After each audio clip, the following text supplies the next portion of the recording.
Imagine ser humilhada na frente de 100 pessoas. Ser chamada de trambolho, de sujeira, de coisa que estraga o ambiente.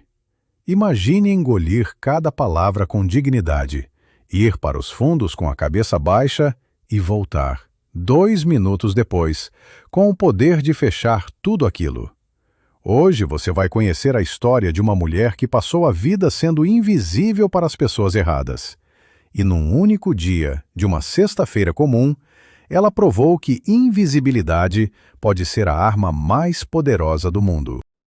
E antes de a gente começar, escreve aqui nos comentários de onde você está nos assistindo agora. Pode ser do celular, do trabalho, de onde for. A gente quer saber de você. E se você ainda não se inscreveu no canal, faz isso agora. Essa história vai até o fim e você não vai querer perder nenhum segundo.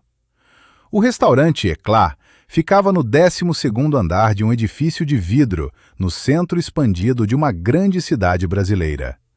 Não era o tipo de lugar que você encontrava por acaso. Você precisava ser indicado, precisava reservar com 3 meses de antecedência, precisava pagar no mínimo R$ 800 por pessoa para sequer sentar à mesa. O cardápio estava escrito em francês.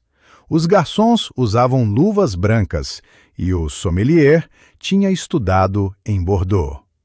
Era esse tipo de lugar. As paredes eram revestidas de madeira escura importada. As luminárias eram peças de design assinadas por um arquiteto italiano. Havia um aquário gigante no centro do salão, cheio de peixes que provavelmente custavam mais que o salário mensal de metade dos funcionários. 6 estrelas no principal guia gastronômico do país.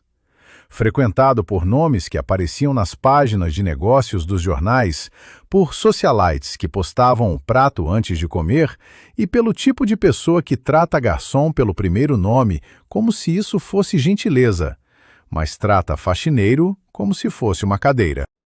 E foi exatamente nesse cenário que Soraya entrou naquela manhã de sexta-feira. Ela tinha 58 anos, cabelos grisalhos presos na nuca com um elástico simples, uniforme cinza com o logo bordado no bolso esquerdo, tênis brancos já um pouco surrados.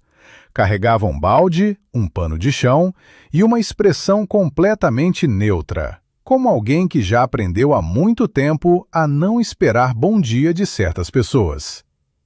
Para todos que a viram entrar naquela manhã, Soraya era invisível.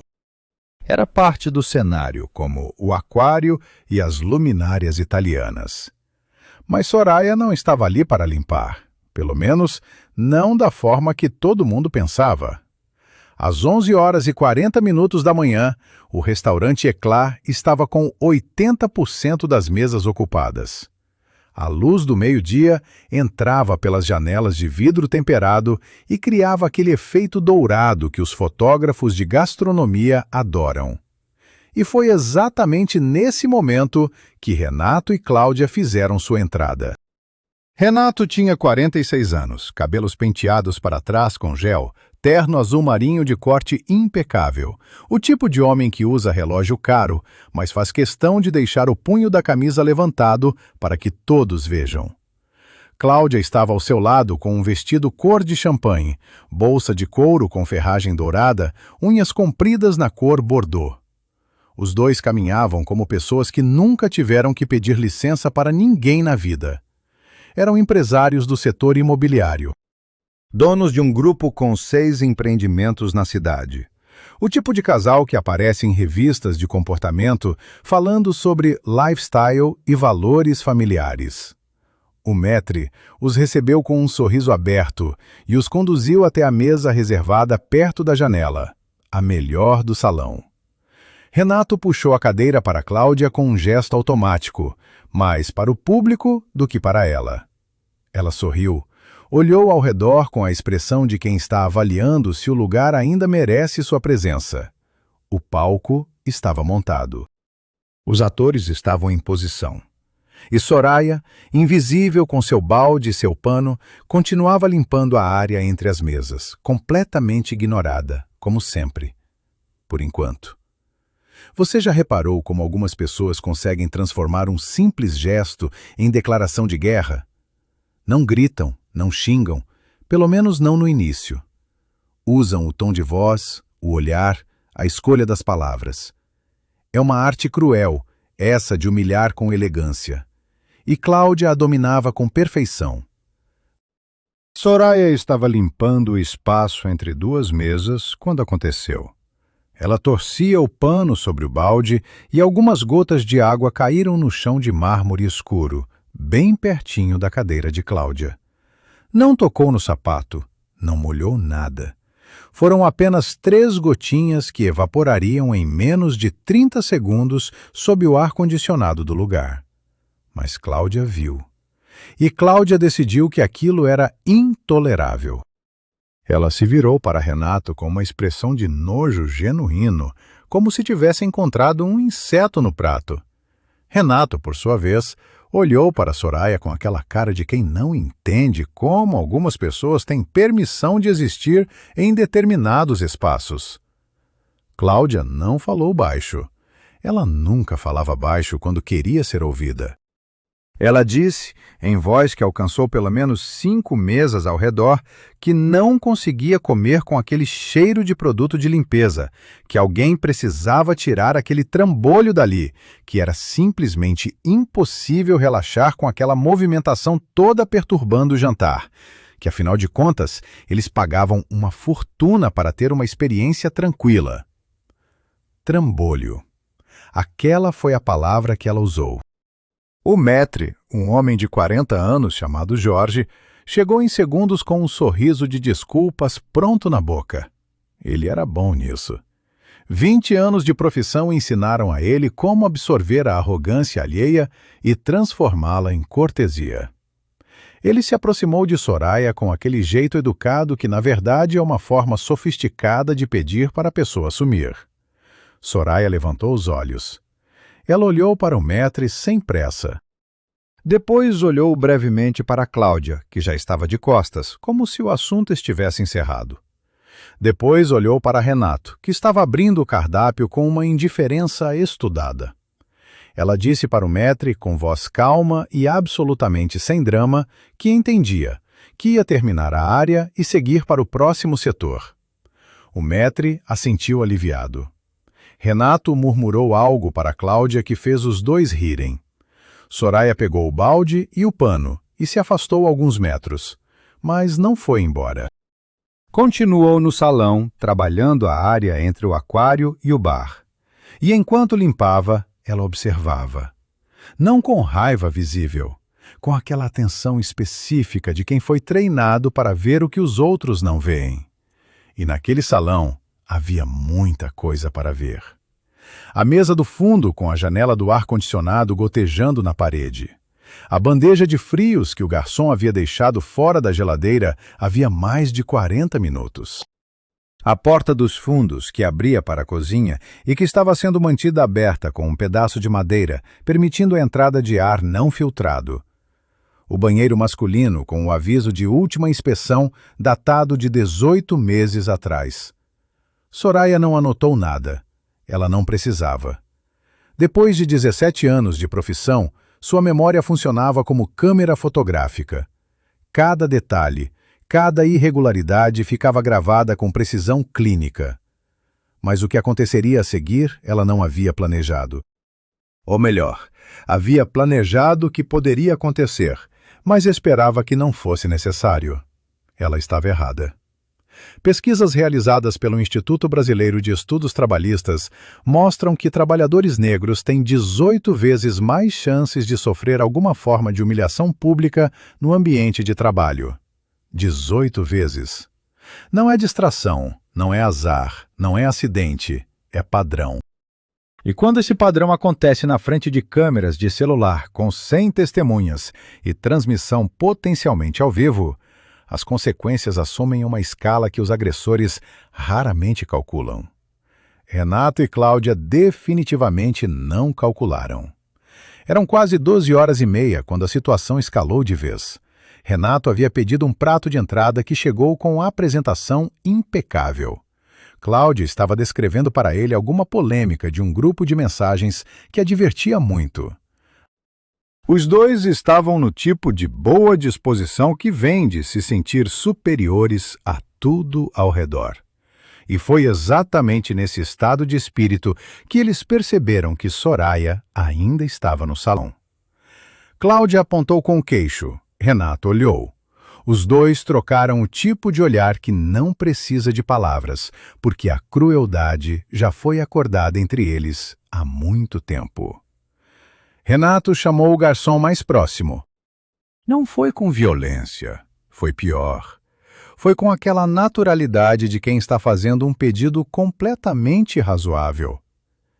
Ele disse que havia uma faxineira circulando pelo salão durante o serviço e que aquilo era perturbador, que alguém precisava colocar aquela mulher nos fundos onde ela deveria estar, que eles tinham uma experiência a preservar. O garçom era jovem, tinha 23 anos, chamava-se Lucas e estava naquele emprego há 5 meses. Ele não sabia exatamente o que fazer com aquilo, mas sabia muito bem que não cabia a ele contrariar um cliente da mesa perto da janela. Ele foi chamar o gerente. O gerente se chamava Fábio, 38 anos, cabelos bem cortados, crachá dourado no paletó preto. Fábio tinha o tipo de postura que as pessoas constroem quando passam a vida tentando parecer mais importantes do que são. Ele se aproximou da mesa de Renato e Cláudia com um sorriso de gerência, o tipo de sorriso que significa simultaneamente entendo sua frustração e vou resolver isso agora. Renato nem precisou repetir. Fábio captou em segundos. Cláudia aproveitou para acrescentar. Ela disse que, além do desconforto visual, havia um cheiro de produto de limpeza que estava arruinando o aroma do vinho, que ela não entendia como um estabelecimento daquele nível permitia esse tipo de coisa, que, afinal, higiene e elegância eram coisas separadas, e que a faxineira devia ter seu espaço definido longe dos clientes. Cheiro. Ela usou a palavra cheiro.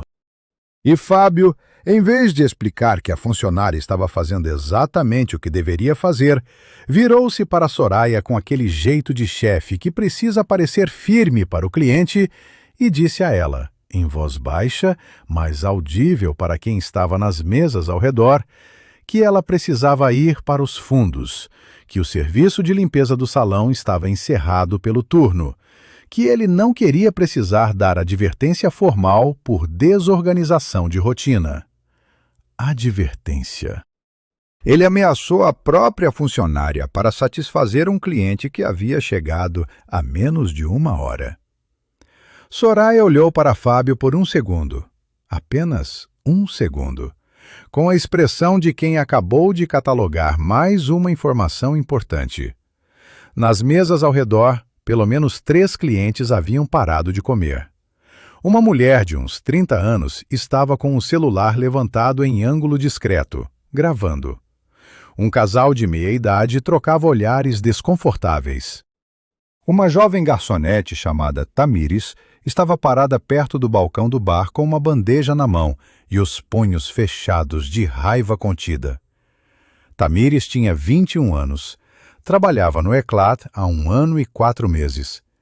Ela conhecia Soraya, ou melhor, conhecia a versão faxineira de Soraya e havia desenvolvido por ela aquele tipo de respeito silencioso que as pessoas honestas desenvolvem por quem trabalha com dignidade sem receber nada em troca. Ela queria dizer alguma coisa, mas o emprego pesava. A conta do aluguel pesava. A mãe doente pesava. Ela ficou parada, por enquanto.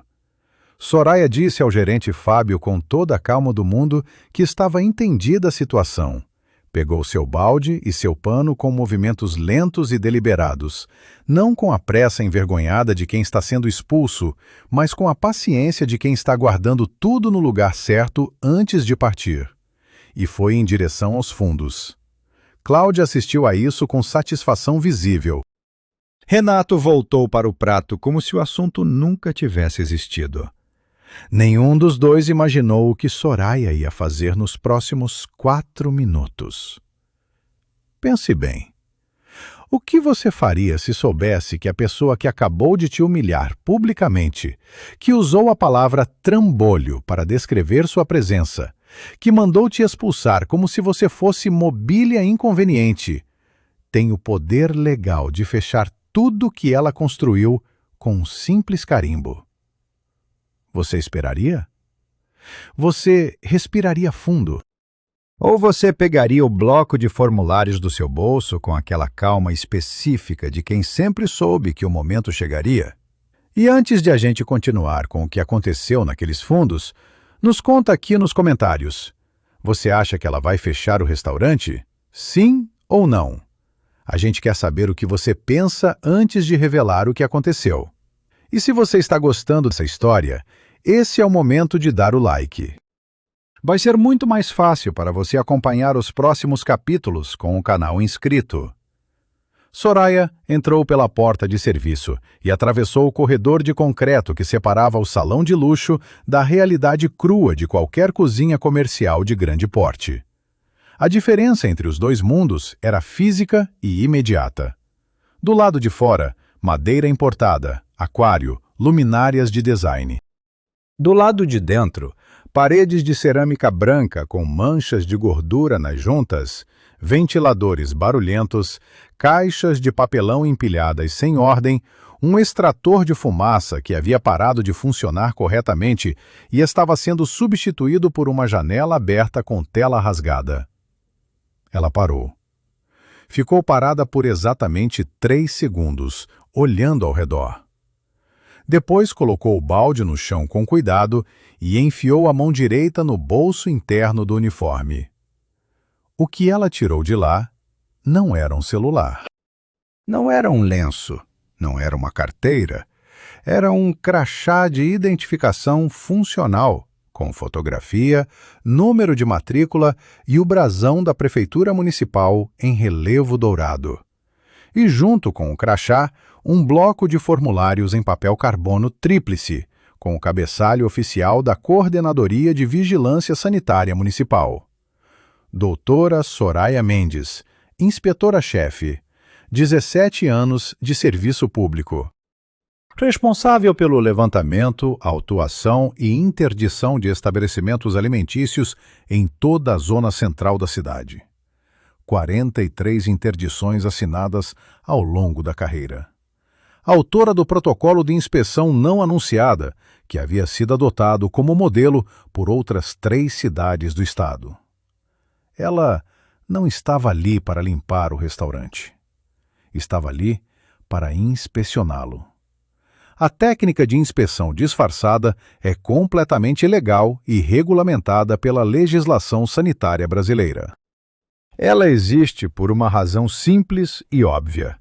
Quando os fiscais chegam de terno e identificação visível, os estabelecimentos se preparam. Escondem o que precisa ser escondido, limpam o que precisa ser limpo, organizam o que está desorganizado e passam em inspeções que nunca refletem a realidade do dia a dia. Mas quando o fiscal chega como faxineiro, como entregador, como cliente qualquer, a realidade se revela. E a realidade do Eclat, Soraya havia descoberto ao longo das últimas 2 horas e 40 minutos de trabalho disfarçado, era muito diferente do que as 6 estrelas do guia gastronômico sugeriam. Ela abriu o bloco de formulários e começou a escrever. Temperatura dos refrigeradores de carnes fora da faixa regulamentada pela norma sanitária. Ausência de tela ou barreira física adequada na janela da cozinha, permitindo entrada de vetores. Produto de limpeza armazenado no mesmo espaço que alimentos secos, infringindo artigo específico do regulamento municipal. Funcionários da linha de produção, sem certificado de boas práticas de manipulação atualizado. Data de validade do alvará sanitário vencida há 94 dias. Ausência de registro de temperatura nos equipamentos de refrigeração nos últimos 42 dias. Infração direta da resolução da Anvisa. Presença de vestígios de roedores na área de estoque de secos, incluindo fezes e marcas de roedura em embalagem de farinha. Ela anotou tudo.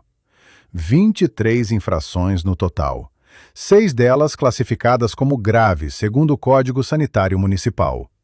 2 classificadas como gravíssimas, aquelas que por si sós já seriam suficientes para justificar interdição imediata. Enquanto escrevia, Soraya pensou em Cláudia chamando-a de trambolho. Pensou no gerente Fábio ameaçando-a de advertência formal. Pensou nas pessoas nas mesas que viram aquilo acontecer e não disseram nada. E pensou em todas as pessoas que haviam comido naquele restaurante nos últimos meses, sem saber nada sobre a tela rasgada, sobre o refrigerador desregulado, sobre as fezes de rato na farinha. Aquilo não era mais sobre ela. Aquilo era sobre saúde pública. Ela guardou o bloco no bolso, tirou o jaleco cinza de faxineira e o dobrou com cuidado. Por baixo, ela usava uma camisa social branca. Tirou o blazer azul marinho com o logo institucional da pasta que havia deixado guardada atrás de uma caixa de papelão desde que entrara. Fixou o crachá no bolso esquerdo, ajeitou os cabelos, respirou fundo e voltou para o salão. Imagine essa cena. A porta de serviço se abre.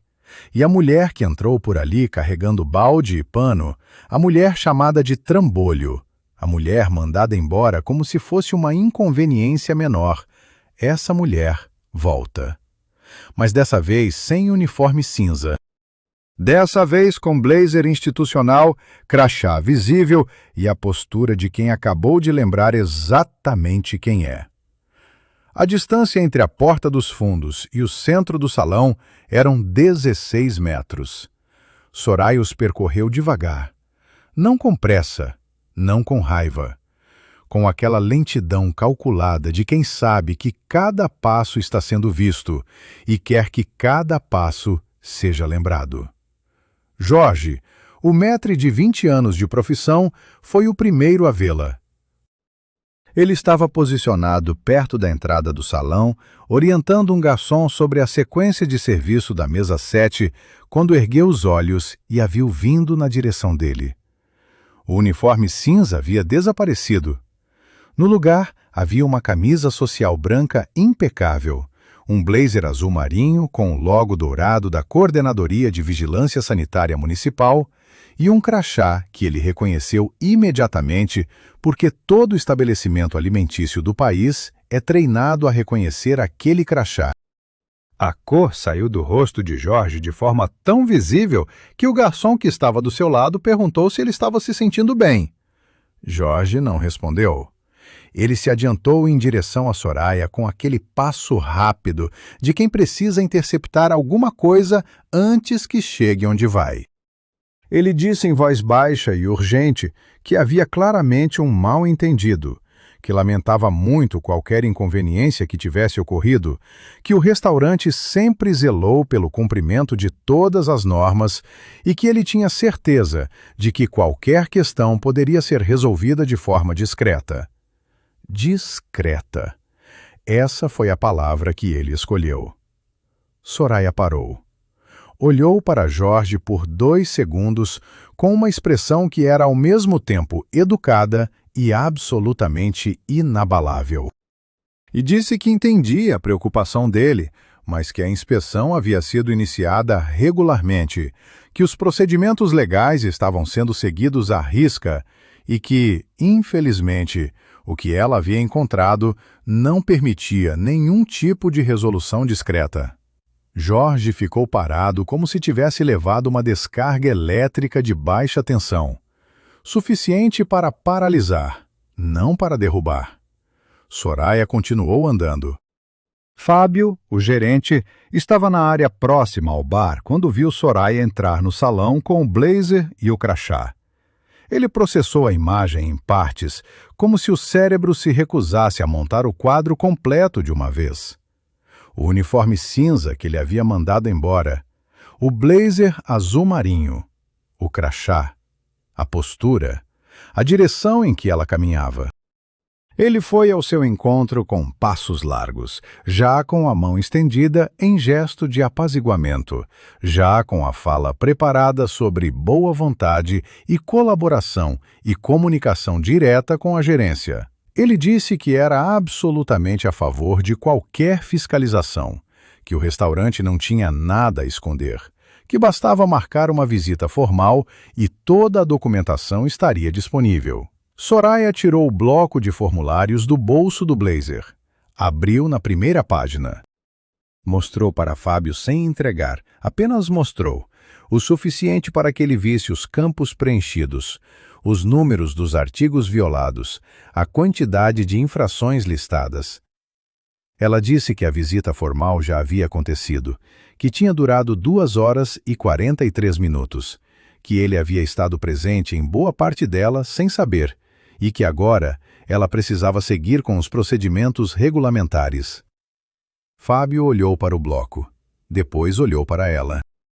Depois olhou para o salão, para as mesas ocupadas, para os clientes que começavam a notar um movimento diferente. Ele ficou sem fala. Tamires, a garçonete de 21 anos que havia ficado paralisada de raiva 30 minutos atrás, estava parada com a bandeja ainda na mão quando viu Soraya atravessar o salão com um crachá. Ela precisou piscar 2 vezes para ter certeza de que estava vendo o que achava que estava vendo. E quando teve certeza, deixou a bandeja cuidadosamente sobre o balcão mais próximo, respirou fundo e, por um segundo, fechou os olhos com a expressão de quem acaba de ver alguma coisa que precisava muito ver. E em algum lugar perto da janela, Renato e Cláudia continuavam no prato, completamente alheios ao fato de que o mundo deles estava prestes a mudar de forma irreversível. Renato olhou para cima quando percebeu que o nível de ruído do salão havia mudado. Não havia barulho. Era exatamente o contrário. Uma espécie de silêncio progressivo que foi se espalhando de mesa em mesa como quando alguém corta a música de uma festa sem aviso. Ele olhou ao redor e viu que as pessoas estavam olhando em uma direção. Ele seguiu os olhares e viu Soraya se aproximando da mesa deles com o blazer azul marinho e o crachá dourado. Renato disse para Cláudia, em tom que queria soar divertido, mas não soava, que tinham contratado até inspetora de mentira ali, que a produção do restaurante estava ficando criativa. Cláudia riu. Soraya chegou à mesa, parou, colocou o crachá à altura dos olhos de Renato sem se curvar, sem se aproximar em demasia, com a exata distância profissional de quem não está pedindo permissão para existir. Ela disse que era doutora. Soraya Mendes, inspetora-chefe da Coordenadoria de Vigilância Sanitária Municipal, que havia conduzido uma inspeção não anunciada no estabelecimento nos últimos 2 horas e 43 minutos e que precisava informar ao responsável presente que o resultado dessa inspeção havia revelado violações que exigiam providências imediatas. Cláudia parou de rir. Renato olhou para o crachá, para a foto, para o número de matrícula, para o brasão da prefeitura em relevo dourado. O sorriso saiu do rosto dele em câmera lenta. Fábio havia chegado atrás de Soraya e estava de pé, a 2 metros dela, com uma expressão que era uma mistura de horror administrativo e arrependimento tardio. Jorge havia parado perto do aquário. Os garçons estavam imóveis. 3 clientes tinham seus celulares levantados, gravando.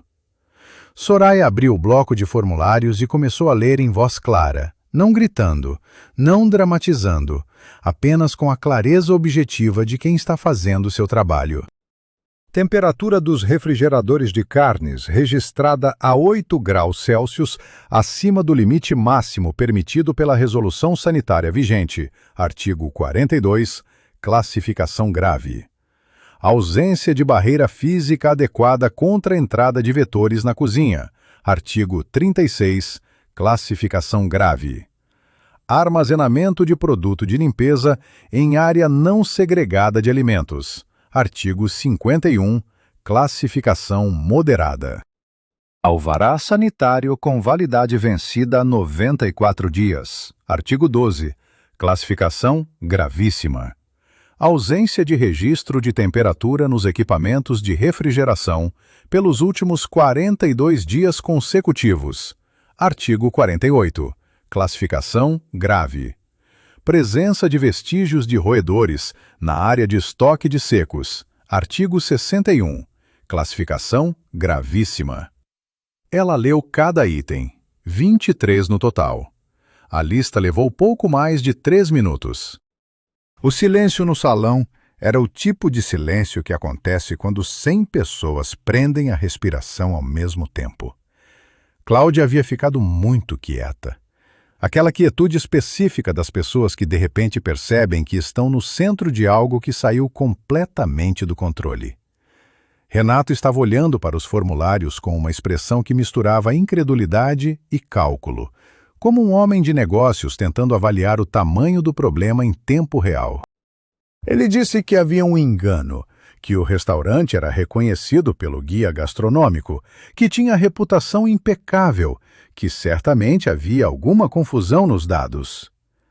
Soraya respondeu que não havia confusão, que os registros eram precisos, datados, com número de protocolo e que poderiam ser contestados por via administrativa em prazo regulamentar de 10 dias úteis, mas que a irregularidade do alvará vencido e a presença de vestígios de roedores classificavam o estabelecimento para interdição imediata, independentemente de qualquer contestação posterior. Cláudia disse, com aquela voz que usava quando tentava intimidar, e já sentia que não estava funcionando, que isso era um absurdo, que ela conhecia pessoas na prefeitura, que aquilo não ficaria assim. Soraya a olhou diretamente, com calma total, e disse apenas que as irregularidades estavam documentadas, que o procedimento seguiria seu curso legal normal e que conhecer pessoas na prefeitura era um direito democrático de qualquer cidadão, que não alterava nenhum artigo do Código Sanitário Municipal. Do lado esquerdo do salão, alguém começou a aplaudir. Uma palma só, hesitante. Depois outra. Depois mais uma. Não virou ovação, mas virou alguma coisa. Virou o som de pessoas que estavam assistindo aquilo e escolheram não fingir que não estavam vendo. Soraya tirou o celular do bolso e discou um número.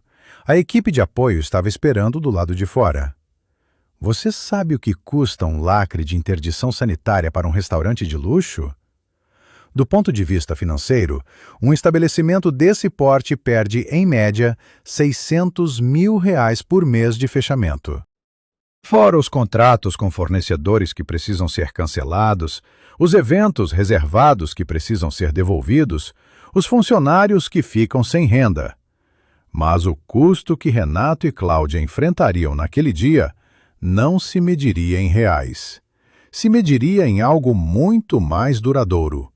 Reputação. 2 minutos depois do telefonema de Soraya, a porta do Eclá se abriu e entraram 3 fiscais da Vigilância Sanitária com coletes identificados e pastas de documentação.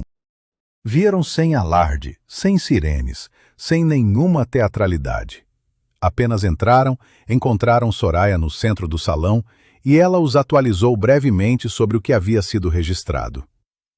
Fábio foi até os fiscais com aquele último lampejo de esperança de quem ainda acredita que pode negociar com a física. Disse que era um estabelecimento exemplar, que qualquer irregularidade encontrada seria corrigida imediatamente, que eles podiam dar um prazo, que o dono estava viajando, mas podia ser contatado em minutos. Um dos fiscais, um homem de uns 45 anos com óculos e expressão de quem já ouviu essa fala muitas vezes, disse que o procedimento de interdição por alvará vencido e presença de vestígios de roedores era mandatório e não comportava negociação de prazo no ato da inspeção. Que existia um rito administrativo específico para a reabertura e que o estabelecimento seria orientado sobre cada etapa. Fábio ficou ali de pé, sem saber o que fazer com as próprias mãos. Os clientes começaram a perceber que a situação era definitiva. Algumas pessoas pediram a conta às pressas. Outras ficaram, deliberadamente, porque queriam ver o que aconteceria. Os celulares continuavam gravando. Uma mulher estava claramente transmitindo ao vivo para uma rede social e o número de espectadores no canto da tela dela subia visivelmente. O dono do restaurante ligou. Fábio atendeu e a conversa durou 40 segundos, dos quais 35 foram o dono gritando de uma cidade a 800 quilômetros de distância. Fábio ficou com o celular encostado na orelha, olhando para o chão, absorvendo cada palavra sem ter nada a responder. Renato tentou uma última abordagem. Foi até Soraya com a voz controlada e as mãos no bolso, naquele tom de homem de negócios que está acostumado a resolver situações difíceis com pragmatismo. Disse que compreendia que ela tinha um trabalho a fazer, que respeitava a função dela, mas que havia formas de resolver aquilo sem necessidade de expor publicamente o estabelecimento, que certamente podia-se chegar a um entendimento que atendesse às exigências legais sem o drama todo. Soraya o olhou. Depois olhou para Cláudia, que estava parada a 3 metros, com a bolsa no braço e uma expressão que misturava raiva e desconforto. Depois voltou o olhar para Renato. Ela disse que havia uma coisa que ele precisava entender, que ela não estava ali para expor ninguém publicamente. Ela estava ali porque havia vestígios de rato na farinha que seria usada nos pratos daquele restaurante, e que as pessoas sentadas naquelas mesas tinham o direito de saber disso antes de continuar comendo. Que isso não era drama, isso era saúde pública. Renato ficou sem resposta. Cláudia abriu a boca e fechou, sem dizer nada. Os fiscais foram até a porta principal do Eclat. Um deles tirou da pasta um lacre oficial, uma fita larga com impressão vermelha e branca e o texto da interdição sanitária municipal. O outro fixou um aviso no painel ao lado da porta com o número do protocolo, as irregularidades resumidas e as instruções para recurso administrativo. O terceiro fiscal registrou tudo em fotografia: data, hora, nome do estabelecimento, endereço, número do processo. Quando o lacre foi colocado na porta, o salão ficou completamente em silêncio por alguns segundos. Depois, alguém, em alguma mesa do fundo, disse em voz bem audível que não dava para acreditar. Não era indignação, era espanto genuíno. O tipo de espanto que vem de assistir a algo que parecia impossível se tornar completamente real. Tamires assistia a tudo do balcão do bar. Ela havia largado o avental sobre o balcão alguns minutos antes, porque quando a situação ficou clara, ela percebeu que não queria estar de uniforme para o que estava prestes a acontecer.